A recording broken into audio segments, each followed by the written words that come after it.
নমস্কার প্রিয় দর্শক বন্ধুরা, আমি অ্যাস্ট্রোলজার মধু আর আপনারা দেখছেন আমার YouTube channel Madhus astro info.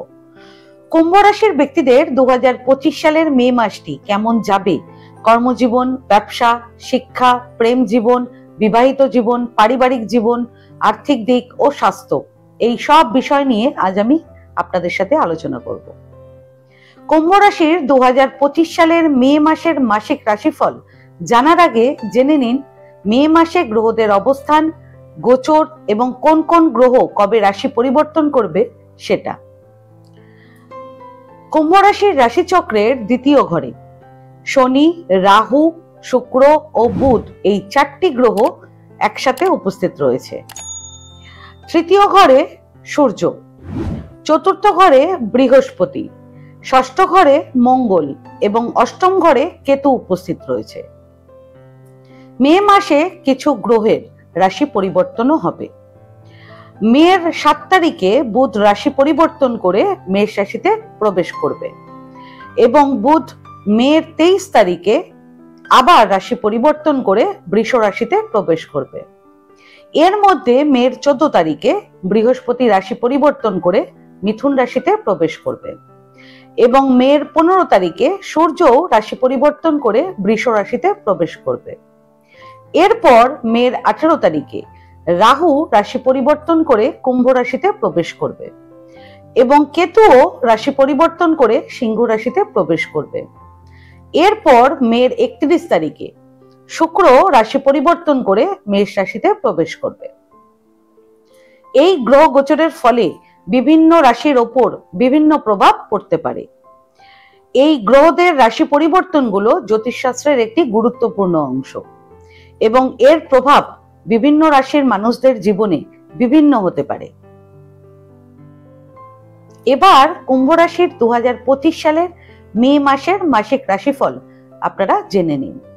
এই রাশিফল আপনাদের চন্দ্র রাশির ওপর এবং গ্রহ গোচরের উপরে ভিত্তি করে আমি বলবো। সবার প্রথম কর্মজীবন। ষষ্ঠ ঘরে অবস্থিত মঙ্গল আপনাদের দশম ঘরে নবম পঞ্চম রাজযোগ তৈরি করবে।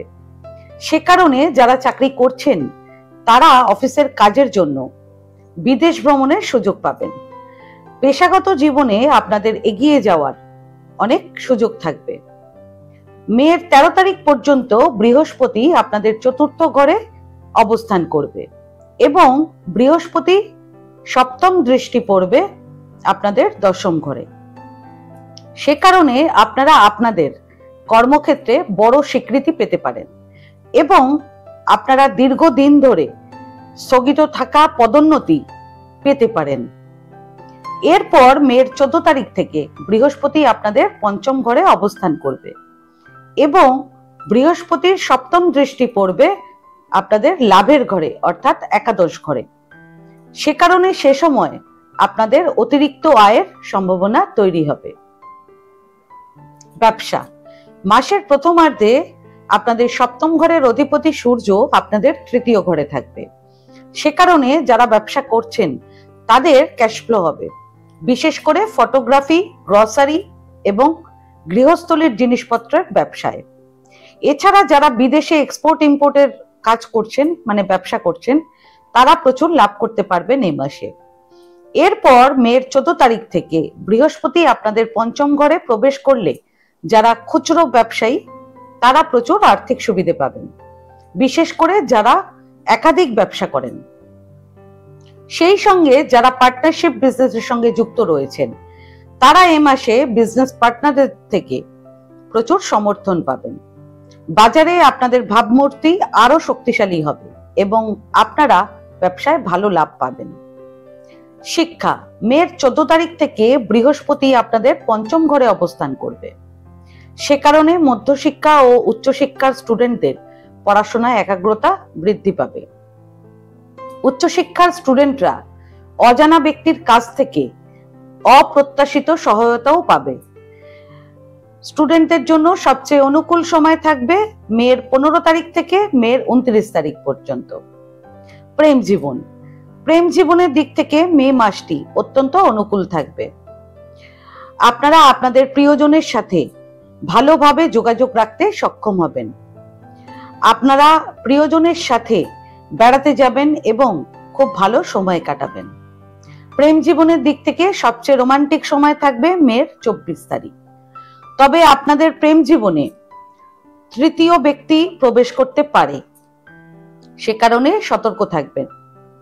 বিবাহিত জীবন মের 13 তারিখ পর্যন্ত আপনাদের সপ্তম ঘরের অধিপতি সূর্য আপনাদের তৃতীয় ঘরে উপস্থিত থাকবে, সে কারণে আপনাদের বিলাসবহুল জীবন বৃদ্ধি পাবে। জীবনসঙ্গীর সাথে আপনাদের সম্পর্ক মধুর হয়ে উঠবে। ব্যক্তিগত জীবনে জীবনসঙ্গীর পূর্ণ সমর্থন পাবেন।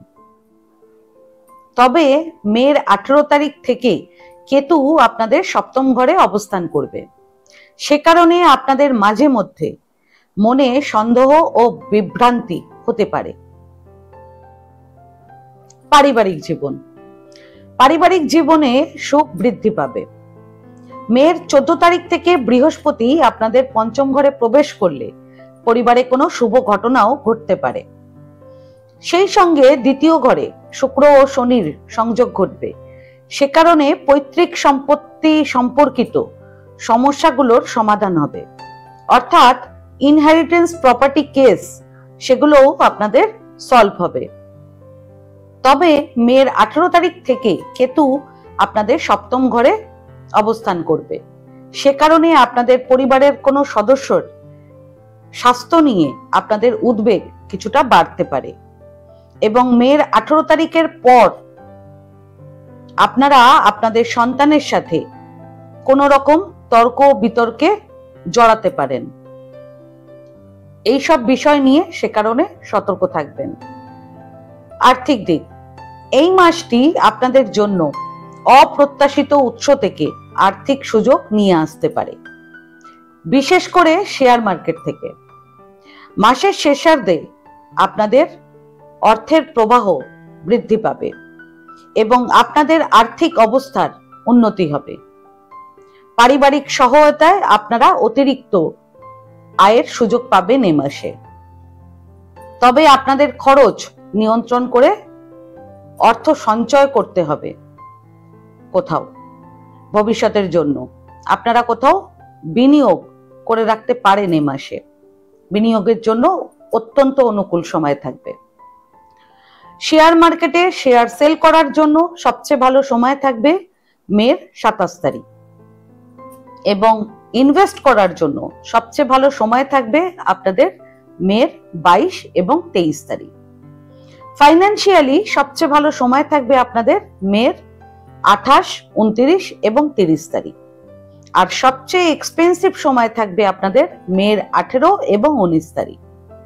স্বাস্থ্য, ষষ্ঠ ঘরে মঙ্গল উপস্থিত থাকবে এবং মের 14 তারিখ থেকে বৃহস্পতি আপনাদের পঞ্চম ঘরে অবস্থান করবে, সে কারণে আপনাদের এ মাসে পেটের সমস্যা, পিঠে ব্যথা, জয়েন্টে ব্যথা এগুলো হতে পারে। হেলথ ওয়াইজ একটু বেশি সতর্ক থাকবেন মের 30 এবং 31 তারিখ। কি প্রতিকার করবেন এ মাসে এবার জেনে নিন।